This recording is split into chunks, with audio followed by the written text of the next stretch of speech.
Existe uma fase da jornada do autoconhecimento que nem todo mundo vai passar, mas eu quero deixar esse vídeo gravado para aquelas pessoas que estão passando, passaram ou vão algum dia. Não é a fase mais fácil, aliás, eu não posso dizer de maneira alguma que existem fases muito difíceis e outras que são muito fáceis, porque tudo varia de pessoa para pessoa. Tem fases que eu passei e que foram horríveis, e que outras pessoas me disseram que passaram com a maior facilidade. Aí eu perguntei, nossa, como que tu conseguiu passar por isso tão fácil? Ah, fácil, tranquilo, foi assim, assim, assado. Então tudo depende de consciência para consciência, mas a fase que eu estou me referindo é a de um vazio enorme sentido pela alma. Um vazio onde a gente não sabe qual é o nosso propósito, embora eu já tenha falado sobre propósito e missão de vida aqui no canal. Isso foi descrito para vocês lá no vídeo Relato do meu desdobramento, que está dividido em duas partes. Lá eu expliquei qual é a missão de vida de vocês, tá? Minha também, enfim. Mas eu tô me referindo que até que tu desperte pro fato de que não há um propósito pré-definido, tu se sente completamente vazio, tu se sente completamente sem rumo, tu não sabe o que é que tu tá fazendo aqui, tu sente que nada te preenche, tu acha que é uma coisa, sei lá. Ah, eu me sinto assim, vazia, sem propósito, completamente desconectada de tudo, não vejo graça em coisa nenhuma, porque me falta um amor. Aí tu julga que quando tu tiver um amor, esse vazio, essa coisa, essa nhaca, porque é uma coisa que tu não consegue definir muito bem o que é, tu só sabe que tu não gosta, aí vai melhorar, vai ser resolvido. Beleza. Aí tu encontra alguém. E por um tempo, tu preenche esse vazio. E aí depois o vazio volta. E aí tu julga que é porque a pessoa deixou de ser interessante, ou porque o relacionamento não era bem aquele que tu queria, e aí tu vai caracterizar essa pessoa como chama gêmea, como não sei o quê, porque não era o momento certo de se encontrar e não tem nada a ver com isso. Pode ser um caso à parte? Pode ser, mas eu estou me referindo neste caso aqui onde não tem nada a ver relacionamento de chama gêmea, onde os dois não estão totalmente alinhados no mesmo movimento e no mesmo momento de autoconhecimento, e por isso que o relacionamento não deu certo. Não é isso. Aí o relacionamento acaba. Bom, então o que deve estar faltando para mim é me encontrar dentro de uma profissão. Eu não trabalho numa coisa que eu amo, sabe? Eu não me sinto realizada profissionalmente. Esse vazio com certeza deve vir disto. Mas ao mesmo tempo eu não sei do que trabalhar.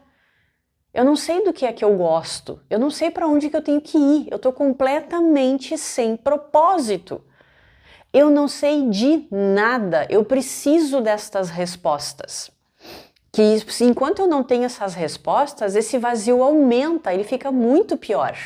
E aí tu busca em cartomantes, como já aconteceu comigo, pessoas me procurando para saber qual era a melhor profissão para elas. E elas não ouviram nada, porque dentro de tudo que eu experimentei através de meditações e desdobramentos, é exatamente o que eu passo para vocês. Decida, escolha. Ah, mas eu não sei o que escolher. Se arrisca.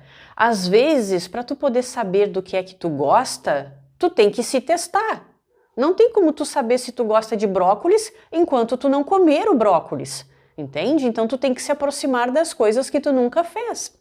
Precisa se testar. Essa resposta vocês não vão encontrar comigo. Muito pelo contrário, eu respeito profundamente o livre-arbítrio de vocês.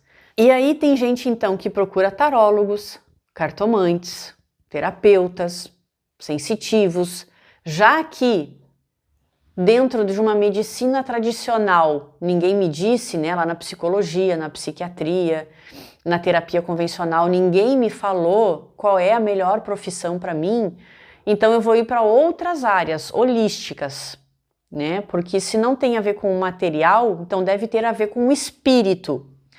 Então, respostas sobre o meu espírito eu vou encontrar nessas áreas, nas áreas holísticas. Eu vou fazer constelação familiar. Eu não estou dizendo que nada disso é válido. Eu só estou te dizendo que tu não vai encontrar uma resposta definida, tu não vai. Mas tudo vai te ajudar a se encontrar com o teu propósito, que no fundo foi tu que se deu. Ou é tu que se dá, mas não um Deus fora que determinou que tu tinha que trabalhar em tal coisa, que tu tinha que se relacionar com tal pessoa. É nisso que eu quero chegar. Vamos lá.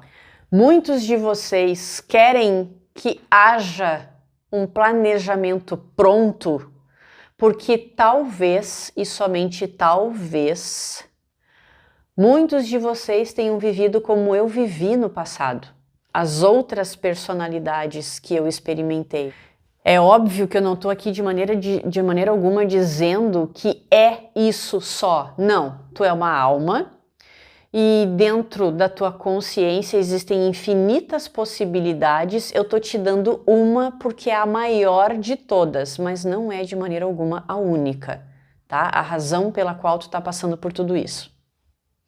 Quando a gente quer buscar dentro de uma terapia holística, seja ela qual for, numa consulta com um cartomante, com um sensitivo, uma resposta para com quem eu devo me relacionar, no que é que eu tenho que trabalhar afinal de contas, é porque provavelmente então vocês viveram como eu vivi. Essa pergunta eu também me fiz dentro de tantas e várias discussões que eu tive com Deus, né? Com aquele que eu achava que existia fora de mim. Além de ter chamado ele de um monte de palavrões, embora eu não tenha um vocabulário muito extenso de palavrões, porque não é um hábito meu, mas naquelas discussões eu caprichei, chamando de tudo. Eu disse, cara, porque eu sempre discutia em voz alta, né? Até porque eu precisava tirar de dentro de mim. Então só pensar na minha cabeça eu não estava tirando. Assim como eu também achava que... Eu não achava que era um homem, mas quando eu chamo cara, ele, é só um hábito, porque hoje eu sei que não é nem homem nem mulher. Deus sou eu. E hoje eu estou mulher, mas eu já fui um homem. Então eu estou o tempo todo mudando de gênero. A cada vida eu mudo de gênero. E às vezes eu nem corpo tenho, né? Então eu sou um ser, uma consciência em mutação o tempo inteiro. Então Deus, aquele Deus que eu acho que está fora de mim, também é assim. Então não é um homem, assim como não é só uma mulher, é tudo o que há, né? A canalização está aqui disponível para vocês assistirem se tiverem interesse. E eu disse, cara, pelo amor de Deus, embora fique redundante, por que que tu simplesmente não diz assim, Fernanda, tu tá aí para viver assim, assim, assado. Me diz, me fala o que foi que tu planejou para mim. Me diz quais são as regras, eu vou cumprir tudo. Tu não tá vendo que eu tô me sentindo vazia, que eu tô me sentindo sem propósito, que eu tô perdida na vida? Que aconteceu uma série de coisas comigo que me deprimiram, outras que eu não consegui compreender, que eu não tenho resposta até hoje para o que aconteceu.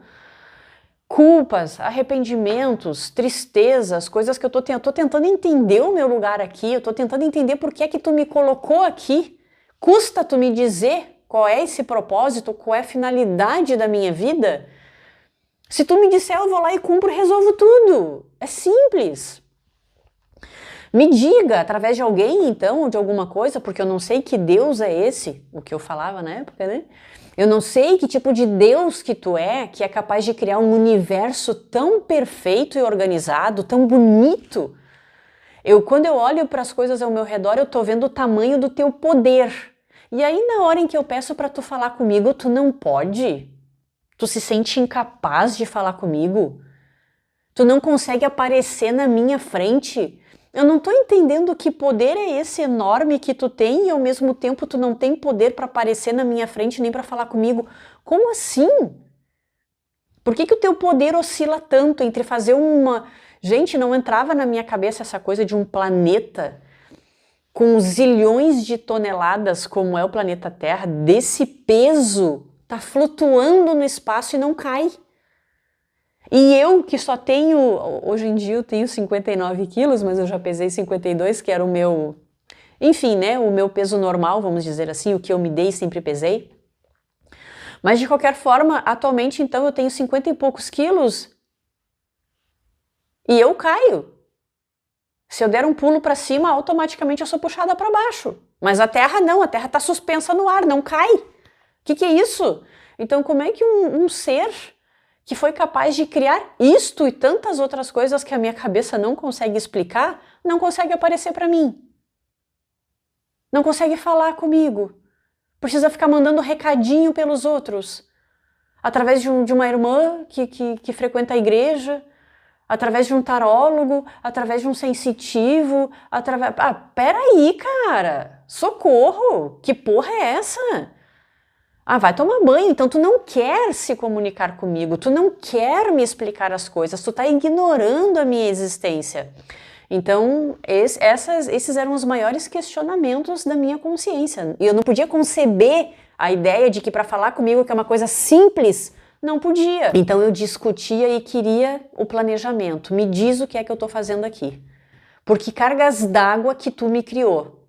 Porque eu só ouço as religiões, dizendo Deus tem um propósito para ti, Deus tem planos para ti. Ah, vai tomar água no copo, né? Para não dizer outra coisa.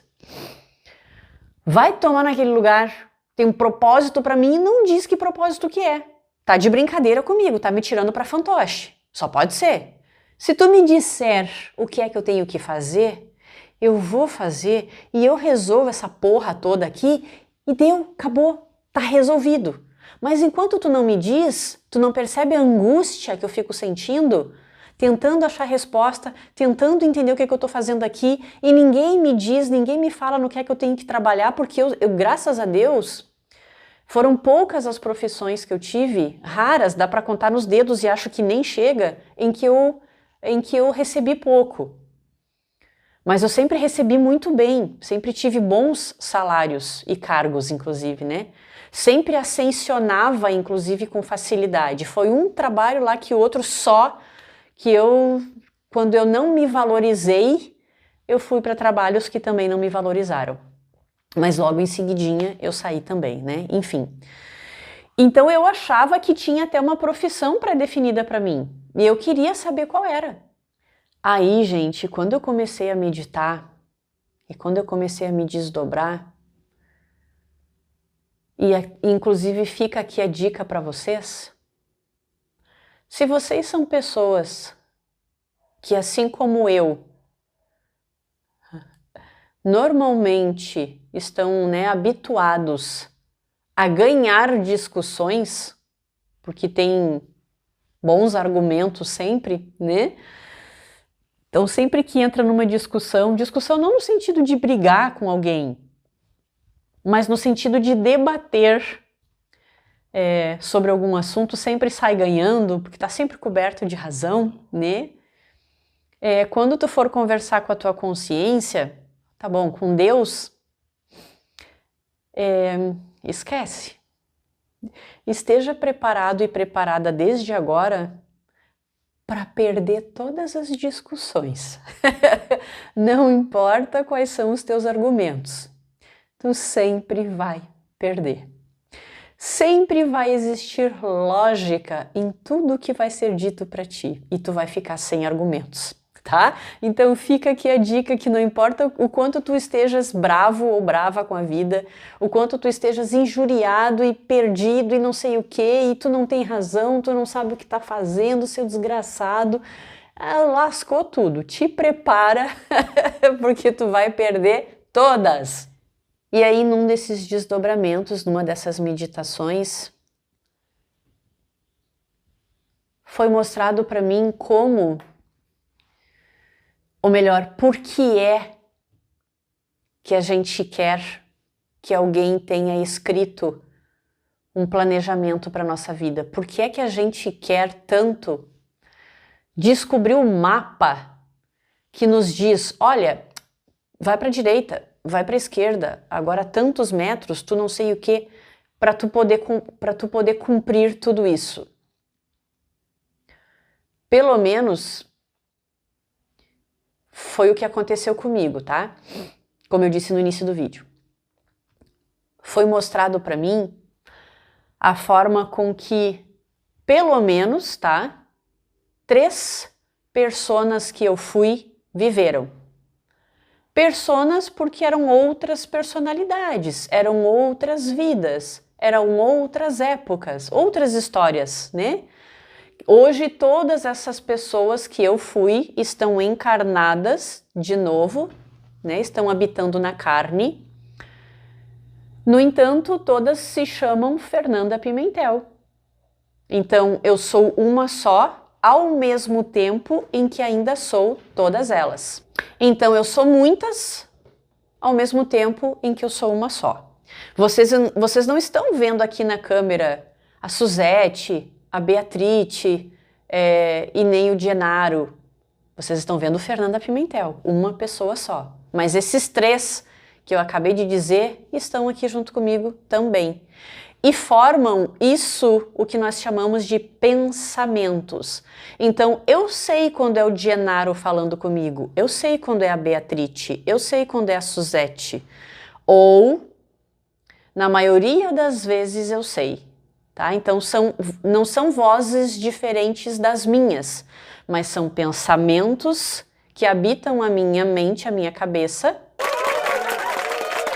Sinta-se à vontade, pode passar.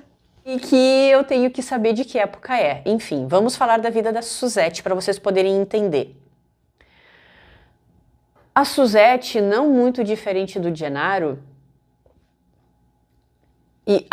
eu não vou nem me estender na vida da Suzete, porque eu já expliquei para vocês quem ela foi, quem eu fui, ok? Tá aqui no vídeo, se eu não me engano, a influência das vidas passadas na vida atual. Eu acho que foi nesse vídeo que eu expliquei a vida dela, tá? A nossa vida, a minha vida, enfim. A Suzete era uma jovem que praticamente viveu sozinha. Sozinha não, viveu com a governanta, né? Que era a Marguerite. Pronúncia em francês é Marguerite. Inclusive, eu me lembro que quando eu assisti o filme... E foi muito interessante, eu nem pensava em jornada de autoconhecimento, nem nada disso. Eu lembro que eu assisti o filme As 5 pessoas que a gente encontra, que você encontrará no céu, que você encontra no céu, que eu já indiquei para vocês aqui. Houve uma parte do filme em que apareceu o nome Marguerite numa faixa que era o aniversário da esposa do protagonista. Do senhorzinho lá, enfim, que era a Margaret. E aí apareceu a faixa com o nome dela, assim. E na época, eu que nem autoconhecimento, espiritualidade, nada disso, nem passava pela minha cabeça. Eu lembro que quando a faixa apareceu assim na TV, quando eu estava assistindo o filme, eu parei. Margaret. Era muito familiar para mim aquele nome quando apareceu no filme. Eu não sei explicar para vocês, mas é a sensação de... Peraí, eu conheço. Assim como às vezes tu vê uma pessoa também e diz, mas eu te conheço de algum lugar. De repente tu não conhece a pessoa. Pode ser que sim, pode ser que sim. Mas pode ser que não, pode ser que tu tenha conhecido alguém muito parecido com aquela pessoa ou muito parecida, por isso que tu pensa que é ela. Enfim, uma série de razões. Aí apareceu aquele nome Marguerite na TV e era DVD, eu não lembro se era DVD, eu sei que não era filme que eu não podia controlar. Era de algum aplicativo de streaming ou foi no YouTube que eu assisti. Então, por que eu tô falando isso? Porque eu pude voltar para tentar entender. Aí eu voltei, aí a faixa passou de novo e a minha cabeça ficou vazia. Eu não conseguia pensar em nada. A minha razão, a minha mente racional não tinha resposta para aquilo. Ah, perfeito, Fernanda. Perfeito. A minha mente racional não tinha uma explicação para aquela sensação, porque nunca conheceu ninguém nessa vida com o nome de Marguerite.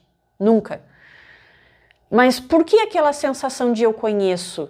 De, peraí, eu conheço esse nome, eu sei de onde vem. Então, Eu acho que eu fiz umas 3 vezes isso, de voltar o filme e ver de novo o nome.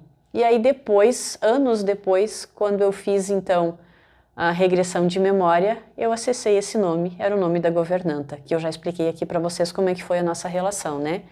Ela foi praticamente a minha mãe. Na ausência da minha mãe biológica, porque a minha mãe daquela época, por medo de sofrer uma traição do meu pai, vivia viajando com ele. Ele era diplomata, né? Então nós tínhamos uma vida muito abastada naquela época, né? Nós tínhamos muito dinheiro. A minha família era muito rica. Só que eu era uma pessoa muito solitária. Então como é que eu preenchia aquele vazio, vamos dizer assim? Com festas. E quem é que organizava as festas? A Marguerite. Então eu dizia: Marguerite, eu vou fazer uma festa, um chá, isso e aquilo, convide não sei quem. Era ela que organizava tudo para mim. Então eu era uma companhia para ela, ela era uma companhia para mim. Na ausência da minha mãe, ela praticamente estava substituindo a minha mãe. Ela era a pessoa mais velha, próxima de mim, que quando eu precisava, era de onde eu tirava todo o apoio. Era de onde eu tirava toda a força, de onde eu tinha explicações, quando não tinha nem pai nem mãe por perto, né? Mas mesmo à distância, mesmo sem estarem ali perto de mim, os meus pais definiram com quem eu ia casar. Então, mesmo à distância, eles mexeram os pauzinhos junto com a minha avó materna, que estava mais próxima de mim, né? Então, eles se comunicavam com a minha avó e a minha avó também mexeu os pauzinhos, porque estava na idade da Suzete, então, casar, ter um relacionamento, porque senão ela ia ficar para titia e não podia, estava passando a idade. Tinha uma cobrança muito grande dessa função da idade, do corpo e filho, família, tem que casar, senão não vai conseguir. Era uma pressão muito grande. E eu lembro que quando eu recebi uma carta dos meus pais, dizendo que, ó, a gente está providenciando o teu pretendente, então tu vai receber nos próximos dias alguns pretendentes, já avisamos a Marguerite, enfim, para ela organizar as coisas. E aí, quando eu li aquilo, eu lembro de ter rasgado com muita raiva e dizendo: se eles pensam que eu não sou capaz de escolher por mim mesma o meu pretendente, eles estão muito enganados. E rasguei tudo e fiquei com muita raiva de alguém estar escolhendo por mim com quem eu ia ter que me relacionar. Estavam escolhendo a idade, estavam escolhendo a pessoa, estavam definindo tudo por mim. E eu lembro que na minha regressão apareceu a Marguerite na porta, de canto de olho, vendo eu rasgando tudo. Me observando com aquela raiva toda, né? E sentindo, lamentando o fato de que eu realmente não estava tendo autonomia para poder decidir por mim mesma. Então eu vi, enquanto eu estava lá na cena, eu não vi. Mas na regressão eu vi ela olhando para mim e sentindo, vamos dizer assim, dó, né? É uma pena que isso tenha que acontecer com ela, né? Os pais já são ausentes e ainda por cima ela não tem o poder de decisão. Ela me conhecia muito bem e ela lamentava muito por ser uma pessoa que ela gostava tanto, não poder ser feliz como eu gostaria, ter essa autonomia toda, enfim. Essa foi a Suzete. A Suzete, então, não teve poder de escolha, tanto que veio um homem, né? Eu lembro que a Marguerite me chamou no quarto e disse: a sua avó está aí, e ela está aí com um pretendente. E aí, desceu e me esperou lá embaixo, com tudo organizado, né? O chá ali da tarde, enfim, tudo para poder recepcionar a minha avó, que estava lá com um pretendente, e com a mãe do pretendente. E aí eu desci as escadas. Quando eu olhei para ele e para aquela cena, eu estava no topo da escada. E lá no final da escada, um pouco mais distante, estava a Marguerite. E ela olhou para mim com os olhos arregalados, tipo assim: ai, meu Deus. Eu acho que ela pensou, pelo que eu entendi na regressão, que eu ia fazer um baita de um escândalo. Que tipo assim, o olhar dela dizia: socorro, se controla, por favor, se controla, se controla. E só no olhar eu entendi, por incrível que pareça. E aí, enfim, né? Eu conversei com um homem, se apresentaram, e aí depois eu acabei casando com ele, e o meu nome se tornou depois, né? Passou a ser Suzete Bisotti. Eu me casei com ele. A Beatrice, né? Que foi a freira que eu fui. Ela também não teve poder de escolha. Ela obedeceu os pais que colocaram naquele convento, muito cedo, inclusive, pré-adolescente, justamente porque naquela época, ter uma filha freira, um padre, já era também sinal de status, embora minha família daquela época não tivesse status financeiro igual a Suzete teve no passado. Então era visto de forma muito honrosa tu não ter uma filha que casou, que teve filhos, que às vezes até era associada a uma pessoa perdida no mundo e que podia se desvirtuar, enfim, aquela coisa toda, né? Então por isso também que era muito valorizado. A Beatrice não teve poder de escolha. E quando eu também fui presa, vamos dizer assim, por um ano,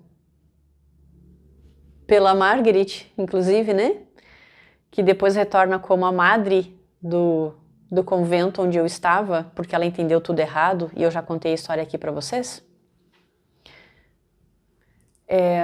Eu acabei sendo denunciada por ela e fiquei presa na cela, que cela era a forma com que se chamava naquela época o nosso quarto. Mas eu não podia sair do quarto, eu não podia mais frequentar parte nenhuma do convento, eu não podia participar das missas, nada. Por um ano eu fiquei presa no meu quarto, recebia as refeições lá, tomava banho lá, ficava só rezando lá, só. Então eu também não tive poder de escolha, eu não havia feito nada de errado, mas mesmo assim eu fui denunciada por uma coisa que eu não fiz. E não adiantou eu argumentar.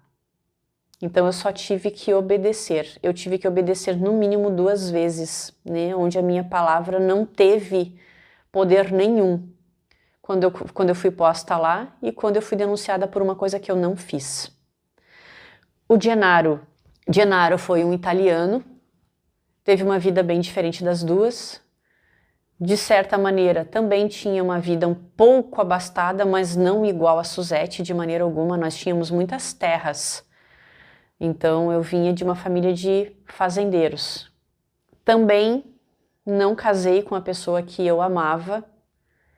Eu fui obrigado, vamos dizer assim, a casar com a minha prima, porque eu era filho único. Eu tinha uma única irmã, éramos só nós dois, mas ela faleceu muito cedo, do que na época chamavam de febres, faleceu de febres. E aí depois ficou só eu, então acabei ficando filho único, né? Cresci sozinho. E a minha prima, filha do meu tio paterno, irmão do meu pai, também era filha única. Então, como nós estávamos na época de casar, enfim, ao invés de o que os nossos pais decidiram por nós, já que eu tenho terras, tu também tem. Eu tenho a minha filha, que é filha única, e tu tem o Gennaro. Ao invés de cada um casar com uma pessoa desconhecida e as nossas terras se perderem aí por outras famílias, a gente casa um com o outro e as terras continuam na família. Né? Quando a gente morrer, os nossos filhos ficam com as nossas terras. Aí não se perde para outras pessoas desconhecidas que não vão cuidar bem, enfim, continua sendo herança de família. E aí eles vão ter filhos juntos, daí fica para os filhos e tudo mais. O que não aconteceu porque nós não tivemos filhos, mas enfim. Eu tive que casar com a minha prima, porque era o melhor para a família. Foi uma decisão tomada pelos meus pais. Eu não tive poder de escolha. Tanto que eu gostava de uma outra menina, de uma outra jovem que inclusive eu engravidei e que depois a minha mãe matou. Eu já contei a história para vocês.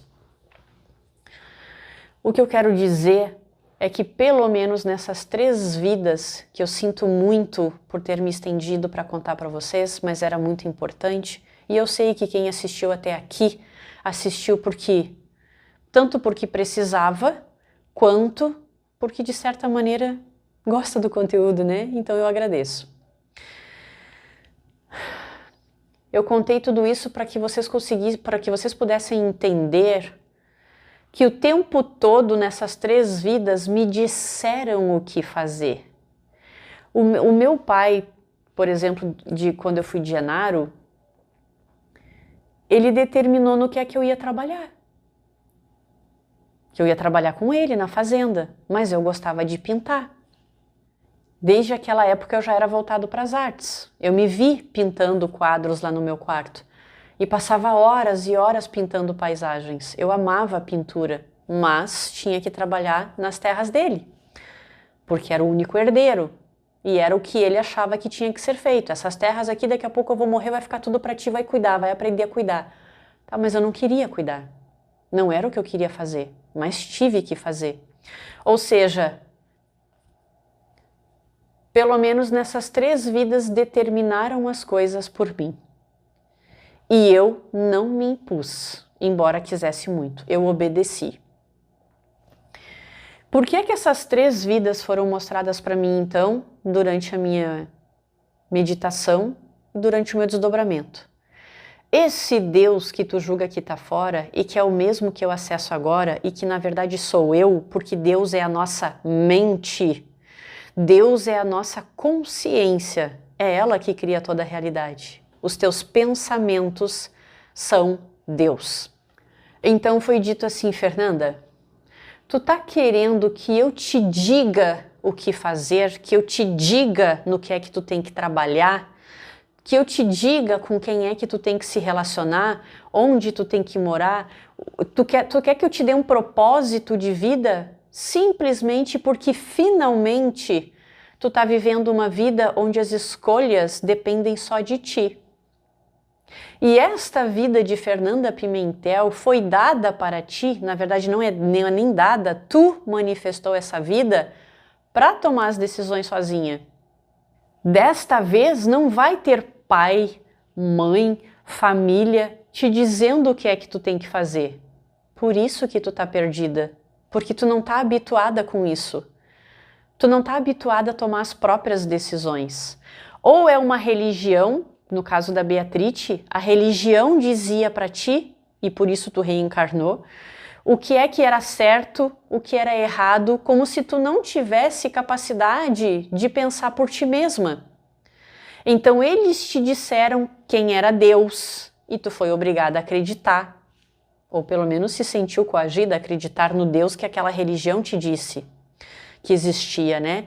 Então te disseram quem era Deus, te disseram o que era bom, o que era ruim, o que era pecado, para onde tu iria depois da morte, o que é que tu tinha que fazer para poder ir para o céu. Então tudo isso foi determinado pelos outros. Os outros é que tomaram todas as decisões por ti e te julgaram quando tu tomou uma decisão por ti mesma. Quando tu começou a se interessar emocionalmente e foi correspondido o teu sentimento de Beatrice pela aquela madre superiora, que depois eu entendi também por que a Marguerite voltou como madre, né? E para bom entendedor, meia palavra basta, porque afinal de contas, se ela foi minha mãe, entre aspas, no passado, na ausência da minha mãe, eu tinha a governanta fazendo o papel de governanta e de mãe ao mesmo tempo, mesmo que de maneira indireta, né? Então, na vida seguinte, eu projeto ela de novo e ela também retorna para a minha vida como madre. E o que é que significa madre em italiano? Mãe.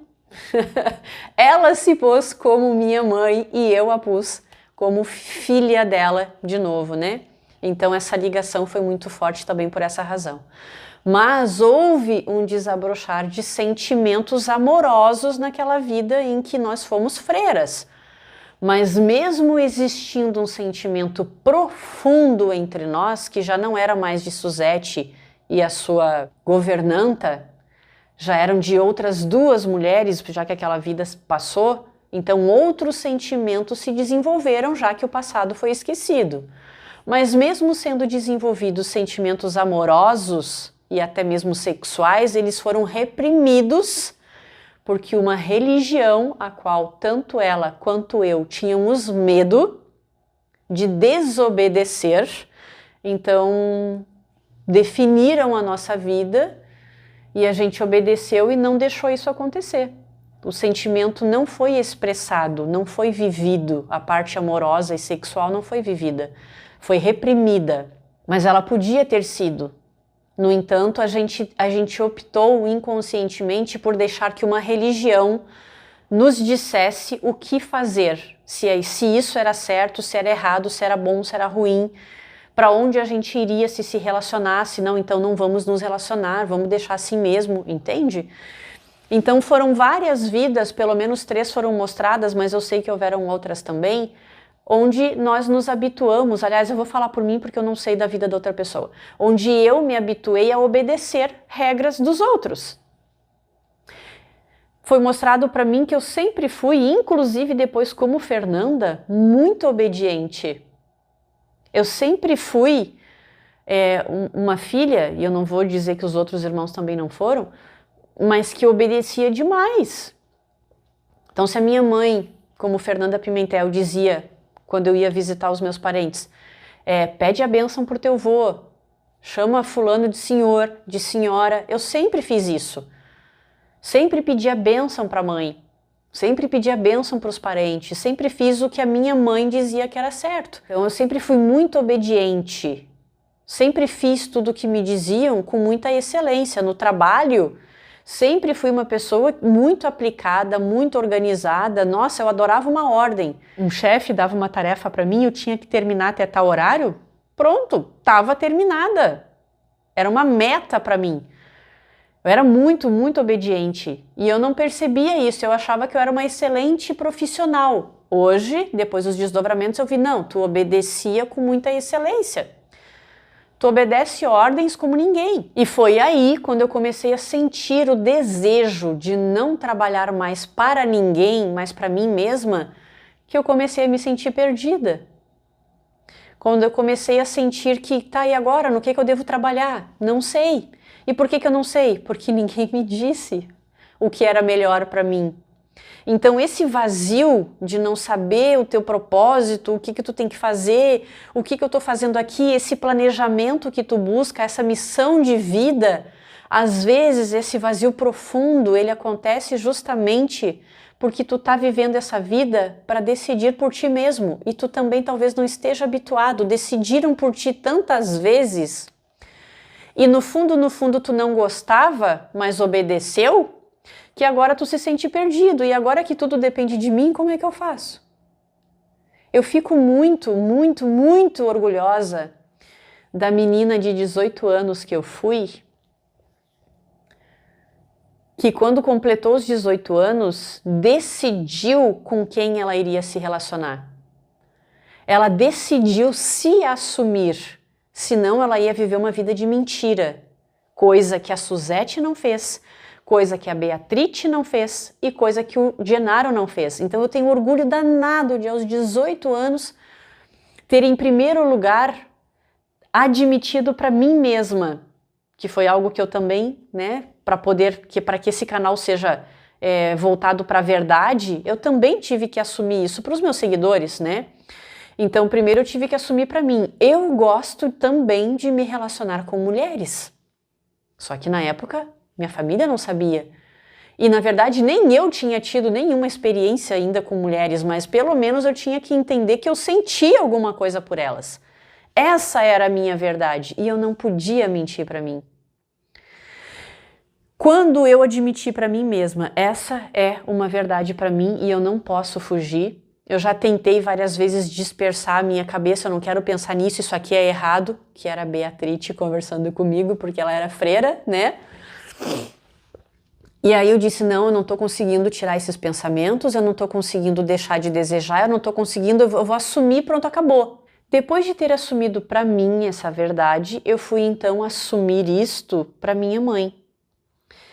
E eu acho que eu devo ter contado para vocês que eu estava esperando a hora dela ir dormir, né? Mas eu já tinha arrumado as minhas coisas. Eu fiz toda uma análise de quem era minha mãe, da história que ela teve, da família de onde ela veio do interior, semi-analfabeta, portanto, entre aspas, ignorante, né? Veio de uma família muito preconceituosa, de todos os tipos de preconceitos. E aí eu vi como é que foi o relacionamento dela com meu pai já era falecido na época, né? E eu pensei, ok, essa aqui é a minha mãe, com uma consciência bem limitada, bem preconceituosa, não expandiu a consciência dela, bom, e eu pensando em expandir a consciência, quando na verdade até eu tinha consciência limitada aos 18 anos. Não sei, aliás, quando eu disse assim, eu não sei como é que eu vou, eu não sabia nem como é que eu ia falar para começo de conversa, mas eu não sabia o que ela ia fazer quando soubesse. Mas ao mesmo tempo eu tinha algumas noções. Bom, ela vai me bater. Primeira coisa, eu vou ser espancada pela minha mãe. Segunda coisa, ou eu não vou ser espancada, mas eu vou ser expulsa de casa, porque eu vi a forma com que ela falava de outras pessoas que se relacionavam com o mesmo sexo, né, com pessoas do mesmo gênero.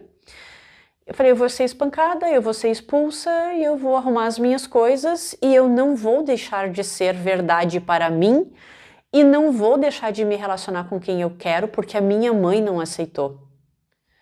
Eu não posso fazer isso comigo. Então eu tenho um orgulho danado por ter me assumido, porque 3 personalidades anteriores não tiveram culhões, ou melhor, culhão, né, para poder assumir quem eles eram e o que eles queriam. Então é por isso que eu digo que foi uma barra muito grande para mim ter aquela coragem. E quando eu olho para trás e vejo aquela menina, eu digo, cara, que incrível o que tu fez. Sem saber o que ia acontecer contigo, sem nem saber para onde tu ia à noite, porque tu foi falar com a tua mãe à noite, na hora em que ela foi dormir. Se ela te expulsasse naquele momento, para onde que tu ia, tu não tinha a menor ideia, mas tu estavas disposta a ir para qualquer lugar, viver a tua verdade, aquilo que tu queria. Isso é louvável. E aí, de repente, eu chego para minha mãe, já olhando para as minhas coisas prontas ali, né? Preciso falar uma coisa com a senhora? Mãe, eu sinto muito, mas eu não sou a filha que a senhora gostaria que eu fosse. Eu não vou. Que lindo. Eu não vou me relacionar com quem a senhora quer ou com quem a senhora gostaria. Eu não vou lhe dar filhos. Biológicos, pelo menos não, porque eu gosto de mulheres. Aí ela me olhou e eu já preparei o meu rosto. Falei, vou levar uma bifa aqui que não tem nem graça. Eu até já enrijeci a mandíbula para poder suportar a dor. Falei, vou levar um soco. E aí a minha mãe disse assim, era isso que tu tinha para dizer? Eu falei, aqui, dura, pode bater, pode bater. E ela, tu não tá me dizendo nada que eu já não saiba. Como é que é? Como é que é? Sim, na época a gente não tinha WhatsApp, não tinha telefone, né? Então a gente se comunicava por carta. Tu só recebe carta de guria, né, de mulheres. Pro pessoal que é de Portugal, não sabe o que é uma guria, né? De meninas, tá? Tu só traz meninas pra cá. Quando tu vai sair pra casa de alguém, é pra casa das tuas amigas. Tu nunca trouxe um guri aqui pra dentro de casa? Tu nunca apresentou nenhum guri? Tu acha que eu sou boba, de certo? Tá tudo bem, então? Vai dormir, vai. Eu falei, eu não vou precisar. Eu falei, não pode ser. Cara, pra mim aquilo era muito surreal ouvir aquilo da minha mãe. Uma pessoa que veio da família que veio, que era como era. Eu falei, não é possível, cara. Eu devo estar sonhando. Gente, por Deus, claro que eu sei que ela não digeriu bem. Uma coisa é tu ter noção do que o teu filho é, do que a tua filha é. Outra coisa é tu ter certeza.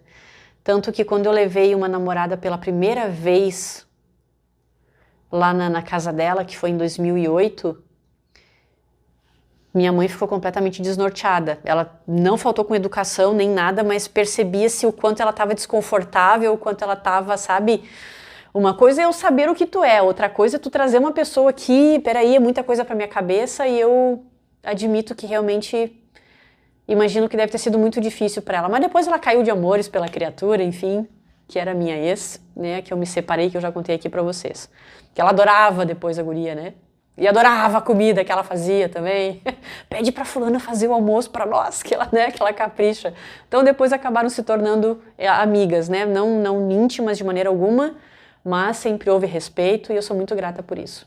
Então aqueles meus medos, eles eram grandes demais na minha cabeça e aconteceu um monte de coisa que na verdade não aconteceu nada. Nada do que eu pensei.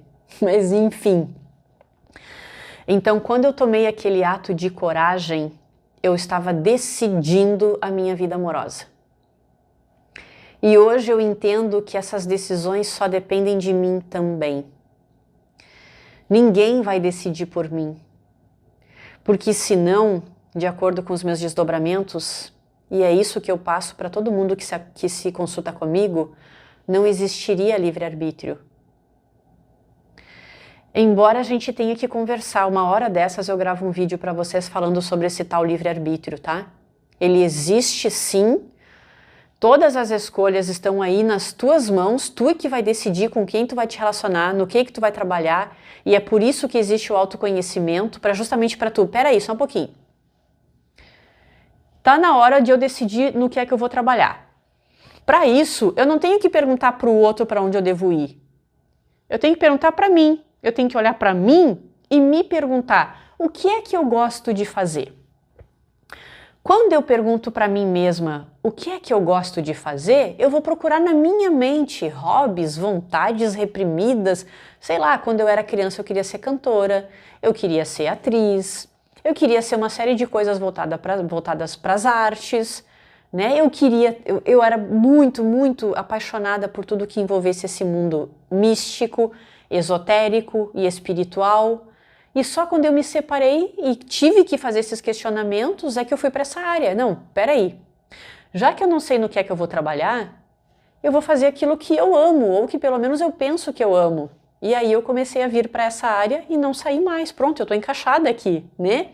Não é porque eu não vou mais trabalhar com o tarô que eu não vou continuar na mesma linha de autoconhecimento, de espiritualidade, entende? De mediunidade ou multidimensionalidade. Eu vou continuar na mesma área, só que de maneiras diferentes, entende? É muito grande o leque de alternativas e de oportunidades. Continuo no mesmo ramo, fazendo coisas diferentes. Então eu tive que perguntar para a Fernanda dentro e para a Fernanda fora, pessoal, o que vocês vão fazer agora? E aí, como a minha consciência disse na época, Fernanda, tu pode até não saber o que tu quer no momento, mas se tu souber no que é que tu não quer trabalhar, já é meio caminho andado. Pega papel e caneta e anota ali todas as áreas que tu não quer trabalhar de jeito nenhum. Primeira coisa que eu coloquei, vendas. Eu posso até vender para mim, minhas coisas, meus produtos, mas para os outros, ficar correndo atrás de meta, de comissão, nunca mais.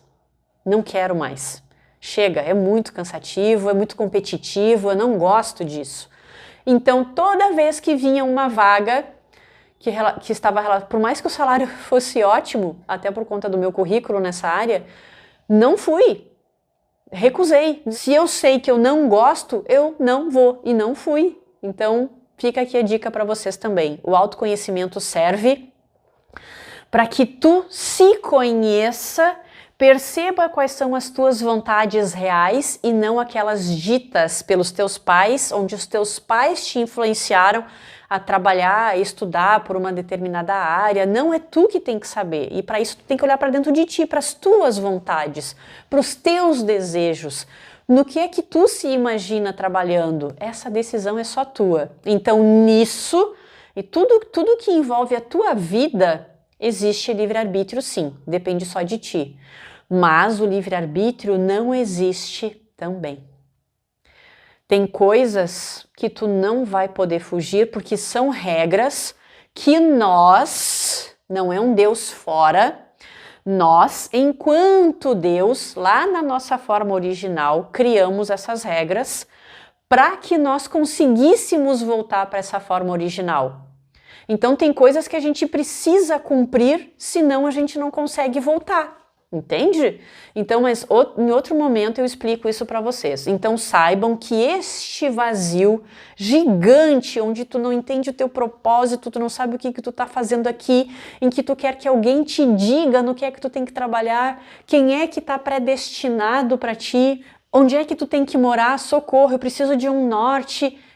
Às vezes tu só se sente desta maneira e é uma das fases da jornada do autoconhecimento, justamente para que tu desperte para o fato de que no passado tu foi uma pessoa que obedeceu demais e sempre teve um planejamento da tua vida feito pelos teus pais, por uma religião, por uma sociedade, e tu cumpriu e agora ficou mal acostumado quando se sentiu sem rumo, quer que um Deus fora te diga o que é que tu tem que fazer. Quando essa resposta veio para mim, gente, como eu disse antes, eu não tive argumento, porque eu vi muita lógica naquilo. E aí foi dito com a mesma coragem que aos 18 anos tu assumiu com quem é que tu realmente, verdadeiramente queria te relacionar, as outras decisões também dependem só de ti. Tu olhou para dentro de ti aos 18 anos e chegou à conclusão, sim, eu gosto de outras mulheres também. Eu não posso fugir disso, é uma vontade que é gigante. Eu não posso ignorar isso que está gritando comigo. Lá na tua vida profissional também tem vontades que gritam, entende? Lá na tua vida espiritual, na tua área espiritual, também tem vontades que gritam. Tu só precisa ouvir os gritos da tua alma para poder criar o teu próprio propósito. Então, eu não posso de maneira alguma, como eu havia dito antes, dizer que o motivo de todos vocês passarem por este vazio de falta de propósito é por isso. Mas eu tenho certeza, por tudo o que eu experimentei, que a maioria das pessoas que chegarem aqui nesse vídeo e assistiram esse vídeo até este momento precisavam ouvir, porque é o mesmo motivo das minhas vidas anteriores. Vocês também obedeceram demais e ficaram mal acostumados. Toda a vida de vocês foi planejada por outras pessoas e agora que finalmente as decisões dependem só de vocês, vocês estão se sentindo perdidos e sem rumo, e isso acaba levando ao vazio emocional que consequentemente leva a uma profunda depressão. E não tem problema sentir uma depressão profunda por conta desse vazio profundo que tu tá tentando achar respostas e não tá encontrando. Eu também estive na fase da depressão profunda, como eu expliquei antes para vocês num outro vídeo, eu fiquei entre o trem e o trilho, né? Quase que eu pulei, e ainda bem que eu não fiz, porque aí eu posso hoje estar gravando esse vídeo para vocês. Essa fase também desperta. Essa é a fase, ou melhor, essa foi a fase em que eu discuti com Deus. Quando eu me senti vazia, sem propósito e profundamente deprimida ao ponto, de querer acabar com a minha própria vida, foi quando eu discuti com Deus. Quando eu discuti com Deus, que não é um Deus fora, então eu ouvi as respostas. Então, às vezes, a gente fica muito mal porque tem um parente, um amigo que está profundamente deprimido e quer ajudar e não sabe como. E saibam que isso também faz parte da jornada do autoconhecimento, chegar no fundo do poço, porque só o fundo do poço vai te fazer questionar. Enquanto algumas pessoas precisam chegar ao fundo do poço, porque é o fundo do poço que vai fazê-las questionar a própria vida. Não existe resposta que venha sem que primeiro tenha havido uma pergunta. Quando tu chega no fundo do poço, finalmente tu faz as perguntas e então finalmente as respostas podem vir.